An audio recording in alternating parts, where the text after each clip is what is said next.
Hello everyone, welcome to IPHI YouTube channel. Today we are going to continue with liver function 2 that we had started last week. So till here we had studied. Once again we are going to revise it.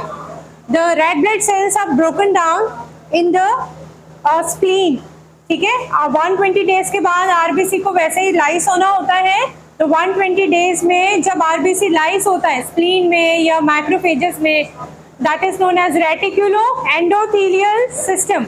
तो RBC से release होता है haem यानी कि haemoglobin, that is broken down into haem and globin. Now what happens is that haem is being converted to bilirubin. Before bilirubin it is converted to biliverdin, then it is converted to bilirubin. Change the slide. So here you can see this is reticuloendothelial system. The hemoglobin is converted to heme and heme is converted to bilirubin. Now this bilirubin is being released from the spleen and it enters the blood. And what happens in the blood?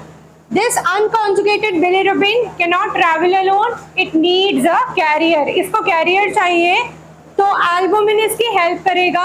As we all know, albumin is a protein that is present in the blood, secreted by the liver, produced and secreted by the liver. And one of the function of albumin is to carry this bilirubin.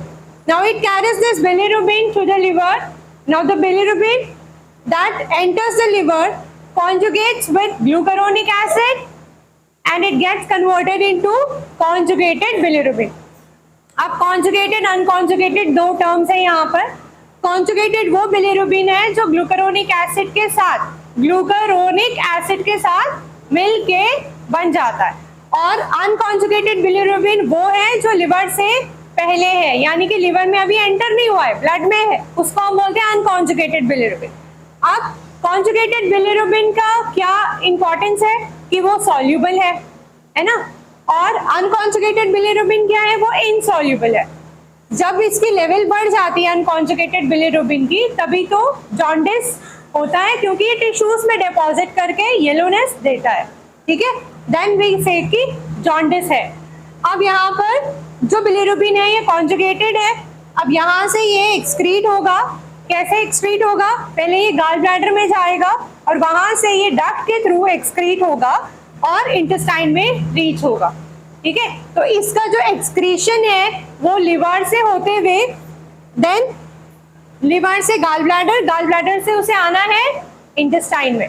अब intestine में क्या होता है? Conjugated bilirubin will be acted upon by bacteria and it converts this conjugated bilirubin to urobilinogen. Now this urobilinogen is important because it is some part कुछ amount of urobilinogen is reabsorbed by the kidneys.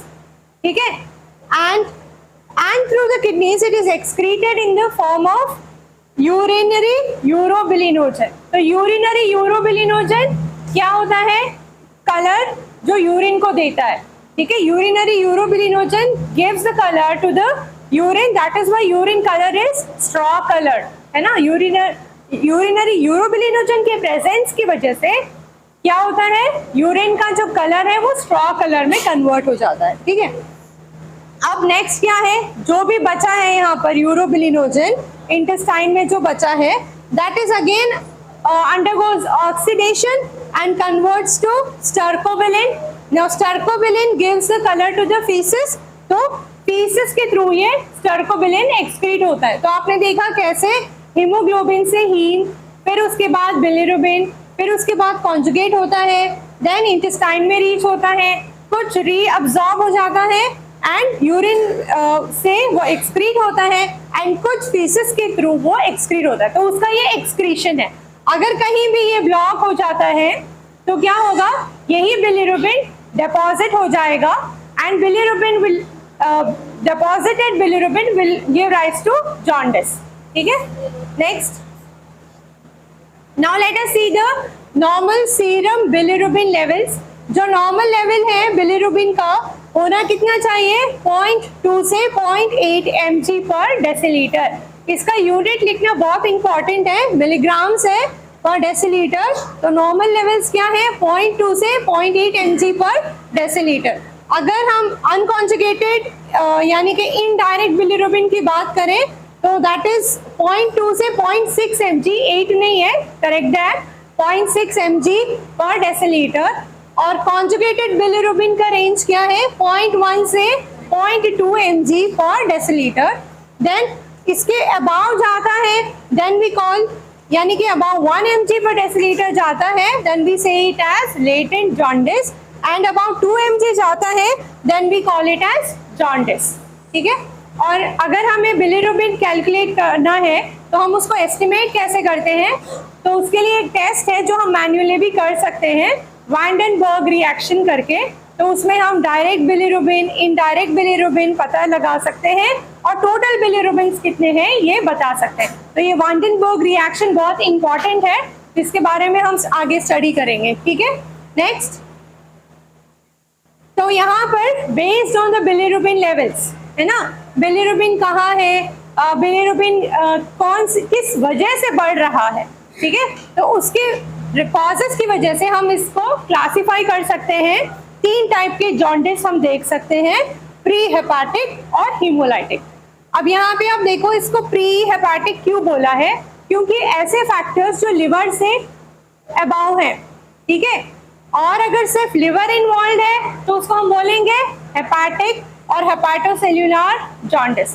अगर liver involve नहीं है, gall bladder involve है, वहां पे कोई obstruction है, तो हम उसको बोलेंगे पोस्ट हेपाटिक। अब हमारे पास 3 क्लासेस हैं, प्री हेपाटिक और हीमोलाइटिक, हेपाटिक और hepatocellular and post hepatic, 3 classes of jaundice. अब let's see what are the reasons or causes for the pre-hepatic conditions। pre-hepatic का मतलब आपने अभी सोचा समझा कि लिवर से पहले वाले रीजंस क्या है, जैसे कि RBC lysis. RBC lysis 120 days में होना चाहिए नॉर्मली, और अगर वो उससे पहले हो रहा है और अगर ज्यादा हो रहा है then it can release lots of haemoglobin, और वो haemoglobin will be converted to bilirubin, है ना। So what are the reasons, abnormal red cells खुद ही लाइज हो जाते हैं, एंटीबॉडीज हैं, ड्रग्स हैं, टॉक्सिन्स हैं जो आरबीसी को लाइज कर सकते हैं, थैलेसीमिया जैसे कंडीशंस हैं, हीमोग्लोबिनोपैथीज हैं। तो ये सारे कंडीशंस क्या कर सकते हैं, आरबीसी लाइसिस कर सकते हैं, जिससे ज्यादा हीमोग्लोबिन रिलीज होगा और वो बिलिरुबिन में कन्वर्ट हो जाएगा। Got it. Next coming to the hepatic condition या हेपाटोसेल्युलर। अब यहाँ का रीजन जो है वो सिर्फ लिवर ही है, लिवर में डैमेज जैसे कि वायरल हेपेटाइटिस से या फिर टॉक्सिक हेपेटाइटिस से या फिर इंट्राहेपेटिक कोलेस्टासिस यानी कि ब्लॉकेज की वजह से गॉल ब्लैडर में लिवर के ऊपर भी इफेक्ट पड़ता है। दैट इज हेपाटिक और hepatocellular jaundice. Next coming to post hepatic. Post hepatic का मतलब लिवर इज नॉट इन्वॉल्व, उसके बाद का जो है जैसे गॉल ब्लैडर है दैट इज इन्वॉल्व हियर। अब गॉल ब्लैडर में क्या हो रहा है, ब्लॉक हो रहा है, गॉल ब्लैडर में ब्लॉक हो रहा है, may be because of the tumour, may be because of the stones. What is happening कि जो बिलिरुबिन है वो ठीक तरह से एक्सक्रीट नहीं हो पा रहा है और ब्लॉक की वजह से वो लिवर में ही जा रहा है, ठीक है, वापस लिवर में जा रहा है। तो extra hepatic cholestasis, gall stones, tumours of the bile duct, carcinoma of the pancreas, all these can cause post-hepatic jaundice. Now, as we had discussed about urobilinogen, अभी मैंने आपको क्या बताया था, जैसे बिलिरुबिन इंटेस्टाइन में जाएगा वहां पे कॉन्जुगेटेड बिलिरुबिन के ऊपर बैक्टीरिया का एक्शन होगा, फिर वो उसको क्या बनाएगा, यूरोबिलिनोजन। क्या बनाता है, urobilinogen. Urobilinogen and bile salts, most urobilinogen is metabolised in the large intestine but a fraction is excreted in the urine। क्यों होता है, क्योंकि some amount of urobilinogen is reabsorbed, then it reaches the blood, blood के through वो kidneys में जाएगा, फिर kidney से फिल्टर होके वो यूरिन से एक्सक्रीट होगा। तो ये some amount is reabsorbed, है ना, and most of the urobilinogen is metabolized in the intestine। Normally bile salts present नहीं होते यूरिन में, क्योंकि बाइल सॉल्ट्स कहाँ, इंटेस्टाइन में जाने के बाद अब्सॉर्ब नहीं हो पाते ना, so bile salt should not be present in the urine. Bile salts urine में तभी प्रेजेंट हो सकते हैं जब गॉल ब्लैडर में ब्लॉक हो। गॉल ब्लैडर में ब्लॉक हो तो उसके जो भी कंटेंट्स हैं, क्या कंटेंट है, बिलिरुबिन है और बाइल सॉल्ट है, तो ये सब इंटेस्टाइन में नहीं जा पाएंगे। कहाँ जाएंगे फिर, कहाँ जाएंगे, लिवर, लिवर से ब्लड और ब्लड से फिल्टर होके फिर वो यूरिन में आ जाएगा। तो बाइल सॉल्ट यूरिन में नॉर्मली नहीं प्रेजेंट होता, कभी ऑब्स्ट्रक्शन होता है गॉल ब्लैडर में, तभी हम बाइल सॉल्ट को यूरिन में देख सकते हैं। Next, obstruction in the biliary passage causes leakage of the bile salts into circulation and excretion in the urine. Next we talk about serum albumin. So we are aware of that the most abundant protein synthesized by the liver is serum albumin, है ना। हमें अगर liver की health देखना है तो हमें उसका एल्बुमिन कॉन्सेंट्रेशन देखना है। अगर लिवर हेल्दी है तो एल्बुमिन अच्छे से प्रोड्यूस करेगा, नहीं है तो एल्बुमिन में क्या होगा, कॉन्सेंट्रेशन कम हो जाएगा, है ना। सो नॉर्मल सीरम लेवल्स इसके हैं 3.5 से 5 gram per decilitre. Now the most important protein that is synthesised by the liver is albumin. Now synthesis depends on the extent of functioning of the liver cell mass, जो भी अभी हमने discuss करा था कि लिवर हेल्दी है तो ही produce कर पाएगा, नहीं है तो एल्बुमिन कम होगा। So longer half-life of the albumin is 20 days. And if there is liver hepatitis or toxic hepatitis that is seen in the liver, then the amount of albumin decreases. Now we talk about serum globulin. Globulin भी protein है blood में और इसके normal levels है 2.5 to 3.5 gram per decilitre. Alpha and beta globulin, globulin के types है alpha globulin, beta globulin, they are also synthesised in the liver, ठीक है। दे कॉन्स्टिट्यूट इम्यूनोग्लोबुलिन्स, हम इनको इम्यूनोग्लोबुलिन्स भी कहते हैं। आपने इम्यूनोलॉजी में पढ़ा है ना, इम्यूनोग्लोबुलिन्स क्या होते हैं, एंटीबॉडीज, है ना। So high serum gamma globulins are absorbed in chronic hepatitis and cirrhosis. जहां पे क्रोनिक हेपेटाइटिस होगा या लिवर सिरोसिस होगा वहां मार्केटली एलिवेटेड होगा आपका गामा ग्लोबुलिन। मतलब गामा ग्लोबुलिन एलिवेटेड हो रहा है तो वो इंडिकेट ये कर रहा है कि क्रोनिक हेपेटाइटिस है एंड सिरोसिस है। हम प्लाज्मा सीरम इलेक्ट्रोफोरेसिस करते हैं, उसमें हम यही चेक करते हैं कि कौन से ब्लड के प्रोटीन्स एलिवेटेड हैं और नॉर्मल पैटर्न क्या होना चाहिए, ठीक है। सो IgG, example IgG is seen in autoimmune hepatitis and IgA elevation it is seen in alcoholic liver disease. Next we talk about albumin to globulin ratio. Now why is this important? This is important because ये ratio maintain होना बहुत जरूरी है। मान लो अगर albumin कम है तो उसकी जगह कौन लेता है, उसको फिलअप करने के लिए ग्लोबुलिन, ठीक है। यानी कि प्रोटीन रेशियो को ये मेंटेन करते हुए चलते हैं। If at all the liver is not working, albumin is not synthesised, तो एल्बुमिन की जगह कौन लेगा, ग्लोबुलिन, ठीक है। सो नॉर्मल एल्बुमिन और globulin ratio is 1.2 albumin, for 1.2 albumin there must be 1 globulin. So इसकी रेंज है 1.2 से 1.5 एल्बुमिन का है एंड 1 जो है वो ग्लोबुलिन का है। Now globulin levels increase in हाइपोएल्बुमिनीमिया।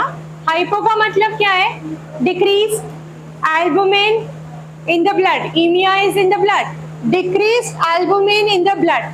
जब डिक्रीज एल्बुमिन हम देखते हैं ब्लड में तो ग्लोबुलिन लेवल क्या होते हैं, इंक्रीज हो जाते हैं, ठीक है।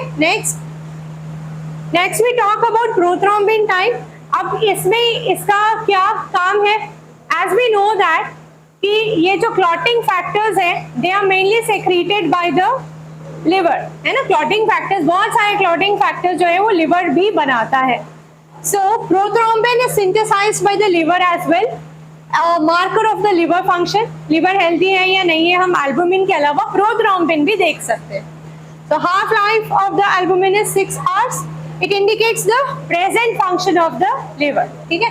सो अगर हमारा जो प्रोथ्रोम्बिन टाइम है वो दिए गए टाइम से प्रोलॉन्ग हो रहा है, एक्सटेंड हो रहा है, तो इसका मतलब क्या है कि प्रोथ्रोम्बिन का अमाउंट कम है, जिसकी वजह से काफी टाइम लग रहा है ब्लड को क्लॉट होने में.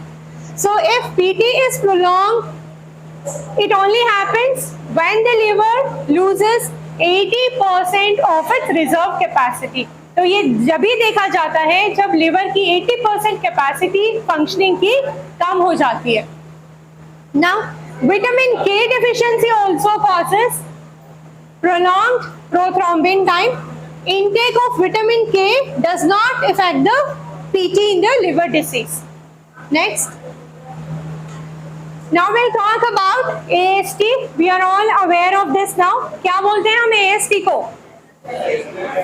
SGOT है ना, serum glutamate oxaloacetate transaminase, aspartate aminotransferase और SGOT is one and the same. Normal range क्या है? 80 to 20 international units per litre. This is also a marker of hepatocellular damage. जैसे हमने पहले भी पढ़ा है, AST हम मायोकार्डियल इन्फेक्शंस में भी देखते हैं, वहां पर भी एलिवेट हुआ होता है और यहाँ पर भी एलिवेट हुआ होता है. So high serum levels are observed in chronic hepatitis. Liver की कौन सी कंडीशंस में? Chronic hepatitis, cirrhosis and liver cancer. ठीक है. Next we talk about alanine aminotransferase. This is ALT, also known as SGPT. Good. SGPT, serum glutamate pyruvate transaminases. And AST से ज्यादा specific है ALT अपना लिवर को लेके. ठीक है, specific enzyme for the liver.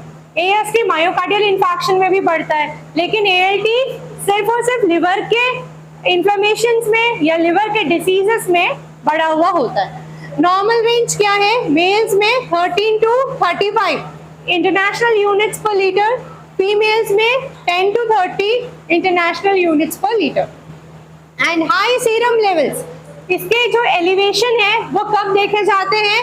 Acute hepatitis में. कहाँ तक जाता है अक्यूट हेपेटाइटिस में? 300 से लेके 1000 तक जा सकता है इस रेंज में.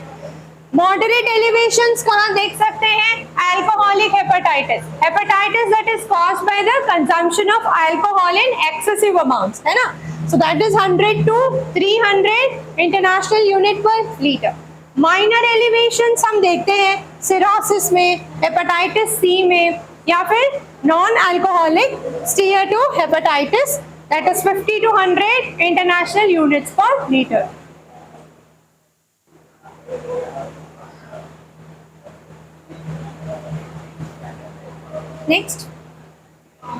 Next we talk about alkaline phosphatase, ALP, alkaline phosphatase.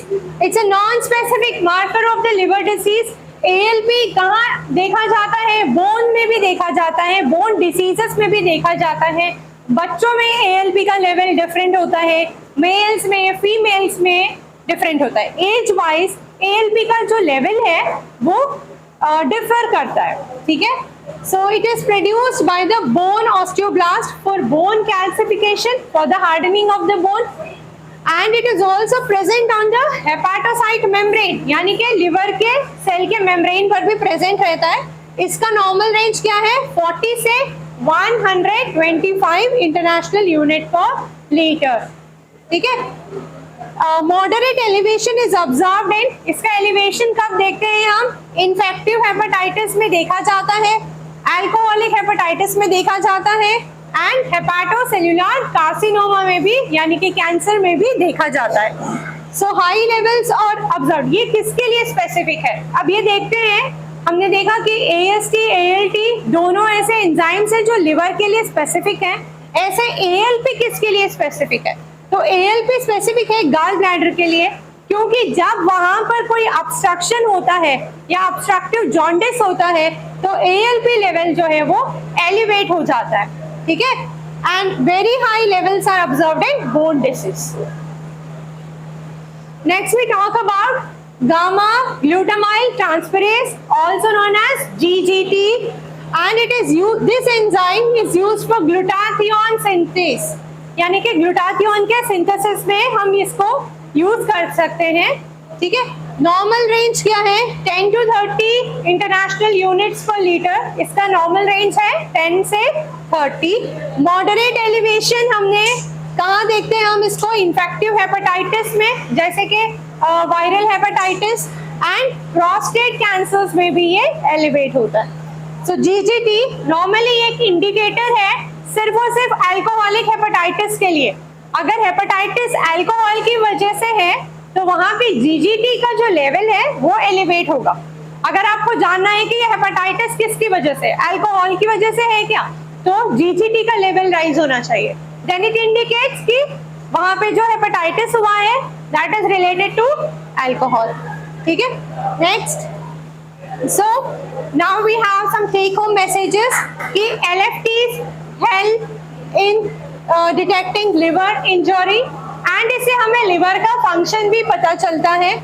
एलएफटीज के भी अपने कोई लिमिटेशंस होते हैं, तो सिर्फ हम एलएफटी पर ही डिपेंड नहीं कर सकते, अदर प्रोसीजर्स पे भी डिपेंड करके यानी कि जज करके फिर हम उस डिसीज को हम ट्रीट करते हैं।